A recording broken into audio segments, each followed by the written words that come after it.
Ja, tako se je pač zgodilo, da sem na maturi odletel in potem sem bil eno leto frej in en moj prijatelj, Karlin Martin, je pa pomagal v drami pomožni električar in je rekel, da boš kaj zaslužil čez zimo in me je spravil gor na most in jaz sem gledal dol z mosta, v tiste reflektorje upravljal in pa sem si mislil, tole bi pa nekoliko, to pa ni tako grozno, to bi pa mogoče jaz tudi. In sem šel naslednji let na sprejemne izpite.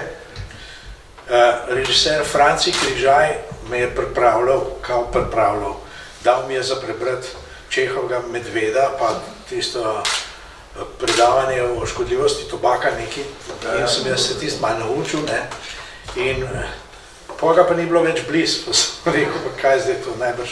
Enkrat sem mu povedal, nekaj je rekel, dobro je v redu, brez veze. Pa sem rekel, se najbrž ni, ne, ampak še vsem sem se toliko spravil, da sem šel na tisti izpit in pol sem bil celo sprejet na akademijo, tako se je pa začelo, pa je šlo pa po inerciji naprej. No, bom izkoristila, ker ste omenili, da ste s Stankom Severjem igrali. To je bila vloga Tončka. Matičko, ja. Ja, nekako prva vidnejša vloga, ko ste se zaposlili v drami.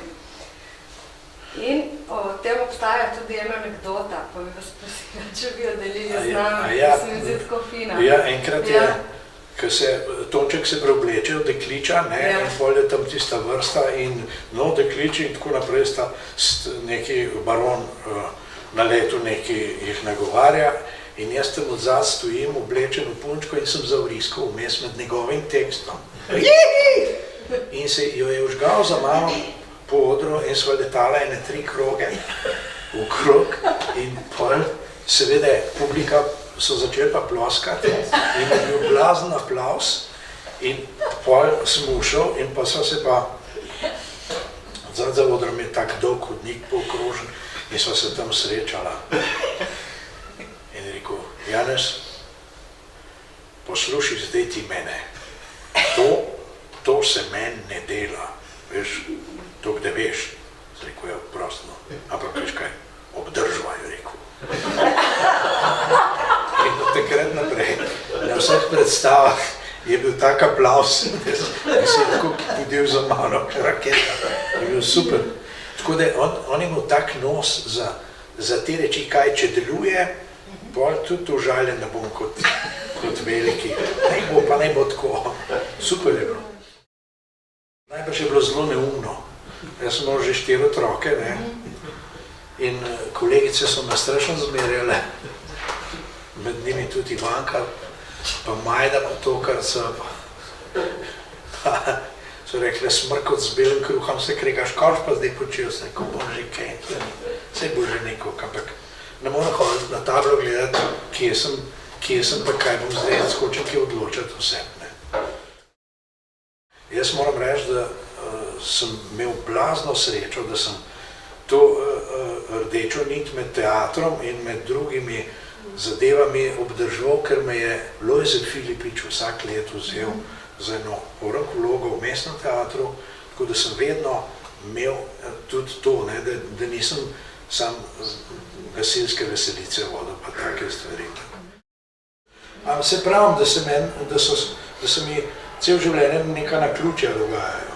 Jaz nikoli nisem planiral, zdaj bom pa jaz šel v napad, da bom bil Hamlet. Kar je pač prihajalo, vedno se mi je zdelo fino. In so bila pač naključja, tudi to, da sem šel z drame ven, je bil naključje in se je pol izkazalo, da je bil pravzaprav v redu. Jaz sem bil srečen na svobodi, kakorkoli sem veliko, po domač povedan, dreka požrl, pa ne vem kaj, vse sorte počel, ampak je bilo pa vsem ljuštvo. In potem ste se leta 92 ne sami, ampak ste se odzvali na povabilo, da postanete profesor. To je bilo tudi naključje, verjetno. Tudi. Mislim, povabilo je bilo, ne vem kakšno, ampak naključje je pa bilo, ker sem jaz takrat se pa zavedal, da pravzaprav bo mogoče le penzion dočakal, da bi bilo dobro, kakšno službo je. Težava je bila pa v tem, da še nisem imel diplome. In pa sem pri svojemu sošolcu v Marinu moral delati še diplomo, pa še izpit pri Zupančiču Mirku, ki je bil tudi že v penzionu. Tako da pri 50-ih pa sem diplomo naredil, pa sem že pa lahko na akademijo.